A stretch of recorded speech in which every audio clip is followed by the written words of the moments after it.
Let's dig deeper into Trump's huge loss before the United States Supreme Court right before Christmas Eve. By now, you probably have seen our reporting on the MeidasTouch network and the reporting elsewhere that the Supreme Court ruled that the Trump regime lacked the authority to federalize and deploy the National Guard to execute the laws in Illinois.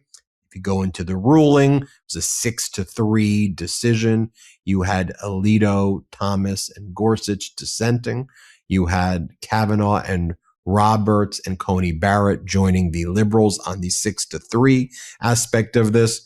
It says that the DOJ did not carry its burden to show that the statute here, 12406 sub 3, permits the president to federalize the National Guard in the exercise of inherent authority to protect federal personnel and property in Illinois.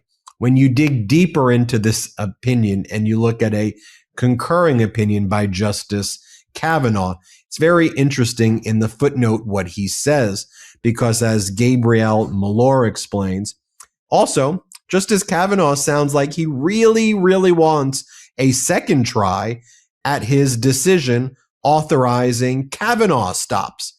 He's now insisting that immigration enforcement should not be like exactly what immigration enforcement is like under Trump's thuggery.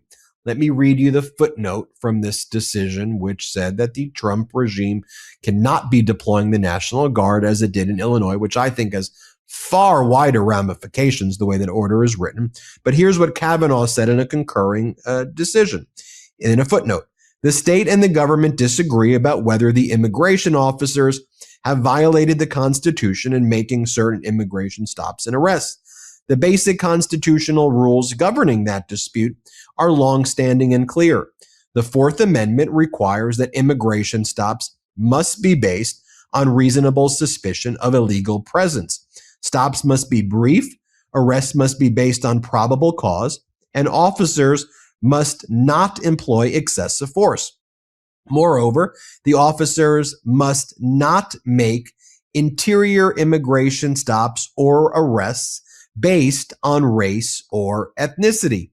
Now, that's an interesting statement that Justice Kavanaugh just slips in there in a footnote, because if you go back to a September 8th, 2025 decision, and you're like, Ben, didn't Justice Kavanaugh allow for those Kavanaugh stops where California and other states said ICE and Border Patrol are targeting people in communities based on race and ethnicity?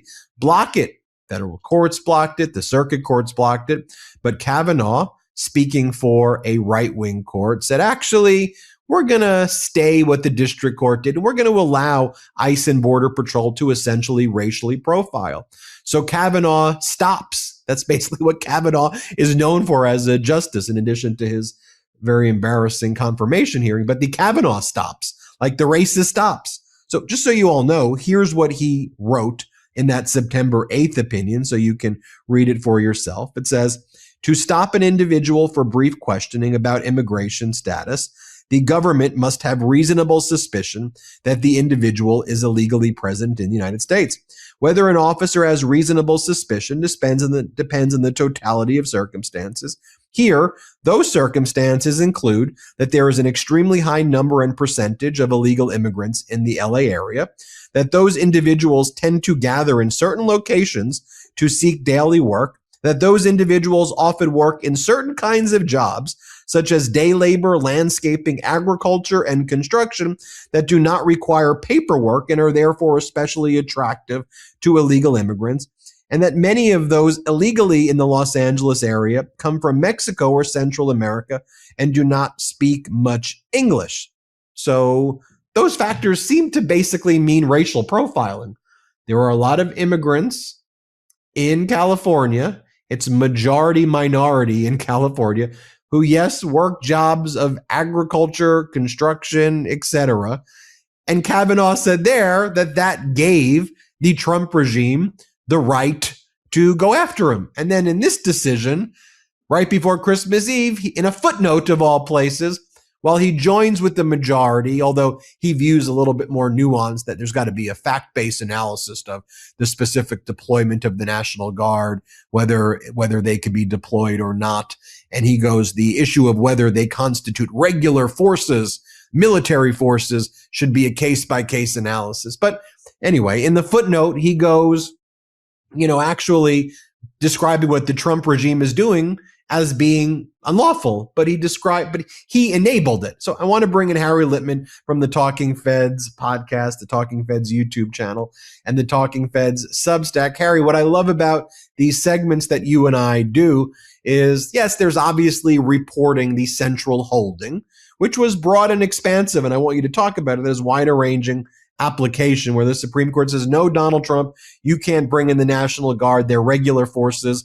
This does not require military intervention, posse comitatus, all of the things that we know. You can't have military doing this.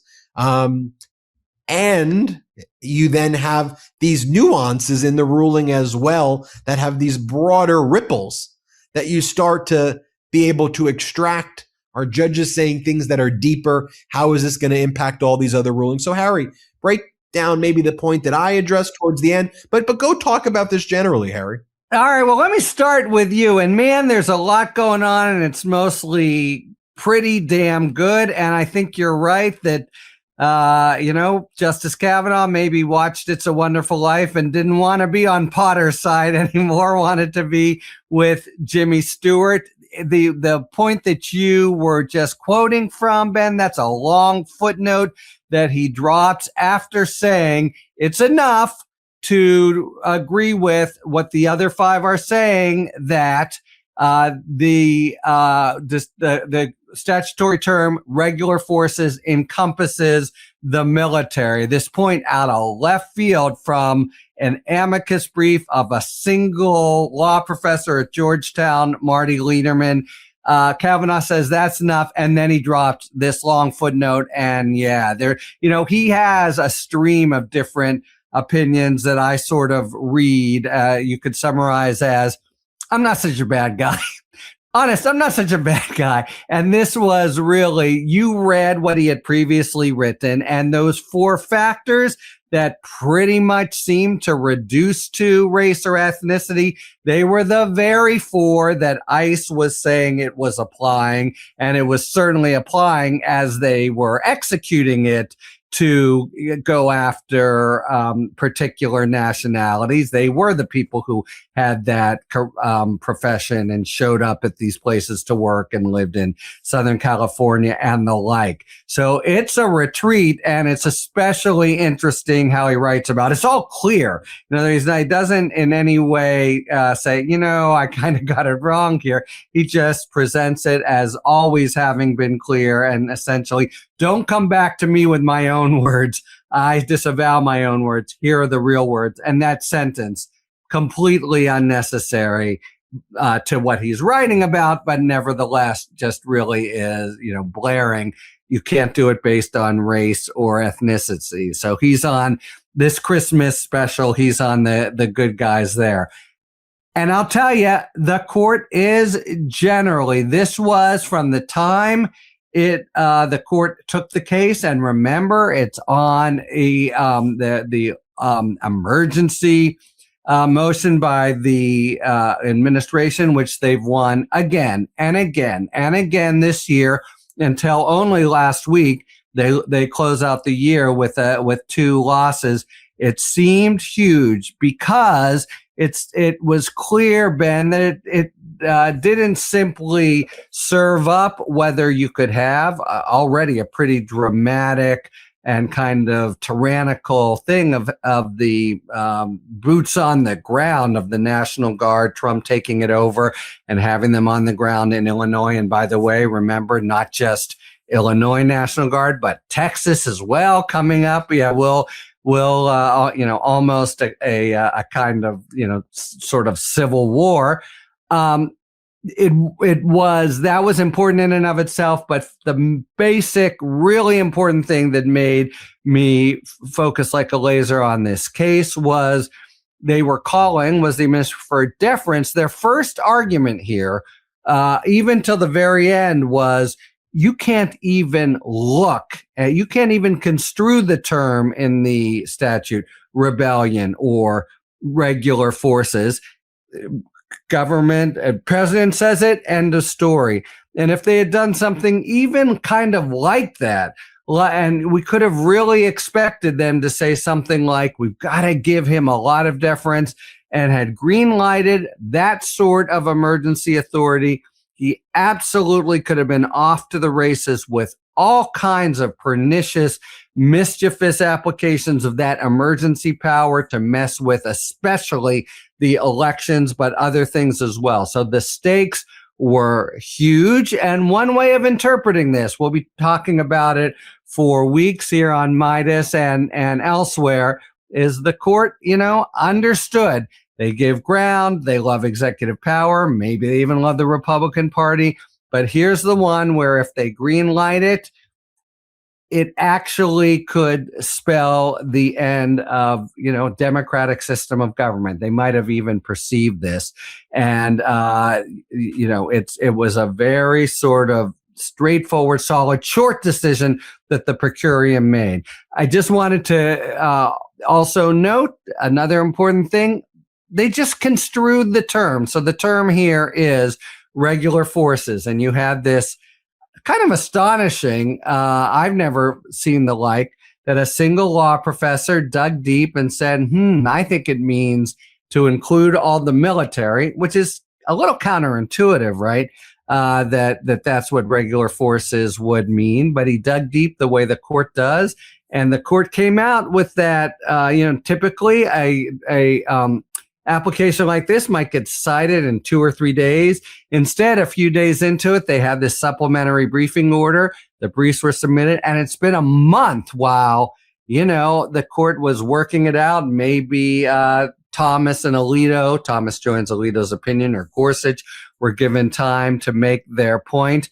But, then like Christmas miracle or Hanukkah miracle, they, came out with, I think, the most important opinion during Trump 2.0, because it shuts down the notion of the kind of deference for emergency situations he's been gunning for from day one, and he would use if given to him in all kinds of, I think, counter-democratic ways. Final point is this. One of the things that Kavanaugh said he didn't want to take up was what happens next, because this leaves the administration with a real card to play. They've been talking about it for a long time, but politically, I wonder what your views are on this. They've been shying away because of the much greater political cost. You could invoke the Insurrection Act, and the Insurrection Act says you bring the military to bear, but then we're going to have a whole fight, and the Supreme Court made clear we'd have that fight. They didn't prejudge the fight about whether doing that to basically fight law enforcement in cities is a violation of the Posse Comitatus Act. So it all comes back, but they are back to square one. The holding here means not just Illinois, but Portland and Los Angeles, and everywhere they're trying to do it is shut down. They can't show, no way they could try to show that they can't do it with the regular forces, because they haven't even tried. That involves the army. So now they got this political decision about whether to invoke the Insurrection Act, which, I think a lot of American people who sort of scratch their head, what's this 10 U.S.C. 12406? Insurrection, and the assertion by Trump and the administration there's an insurrection going on in Portland. I think they could really absorb that is way over the top. Anyway, that's the choice before them. And even if they do it, the court has made it clear it will still have to interpret if that's kosher. And how will it interpret it? By normal judicial methods of looking at the statute, not, in other words, by some kind of blind deference to Donald Trump. And Ben, I'm just here to say, hallelujah. It's a really important and really encouraging decision that, makes the odds of his taking over and ending the whole democracy way, way less. Yeah, the Supreme Court could have asserted itself earlier, in a lot of these other cases, and they've still given him so much deference using national security as a pretext. And I've always said about Donald Trump, you give this guy an inch, he takes your life. The moment he's like, all I got to do is say national security, he goes, great. I don't like wind energy, so national security, I'm just going to say, there's some confidential military review and it hurts our radar with drones. And what I'm saying doesn't even make sense, but that's how we're shutting down wind energy, national security, national security, national. So you give him that opening and here's how he responds. So I think that this also whittles away, and it's a warning shot, even a hidden warning shot, if you will. But to those discerning to realize it, which is stop coming back here and using these broad national security pretexts as your way to engage in everything. We're still going to be here, at the outer limits of power, and we're going to be there right where you're crossing into full-fledged authoritarianism. We'll let you be, this is not a great realization I'm saying, but we'll let you be authoritarian light, but we're still going to stop you from being authoritarian, 151 back in the day when people would talk about Bacardi 151. We're not going to let you go. We're not going to let you go there yet. The 250-year version. Yeah. So look, you're right. A lot of damage has already been permitted. And a lot more to come.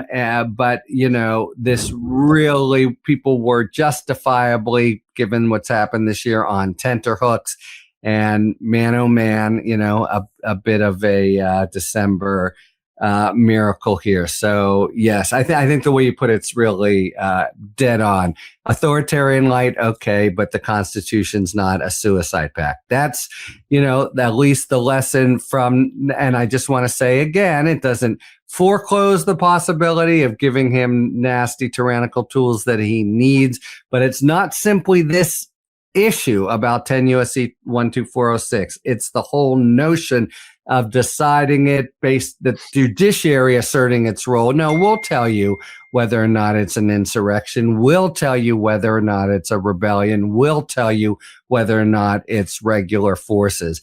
That is, the first and foremost principle that everyone was really hungering for. Everybody, make sure you subscribe to Harry Litman's YouTube channel. It's the Talking Feds YouTube channel, the Talking Feds Substack, and the Talking Feds podcast. Harry, thanks for everything, man. Thank you. Everybody hit subscribe. Let's get to 6 million here. Love this video? Support independent media and unlock exclusive content, ad-free videos, and custom emojis by becoming a paid member of our YouTube channel today. You can also gift memberships to others. Let's keep growing together.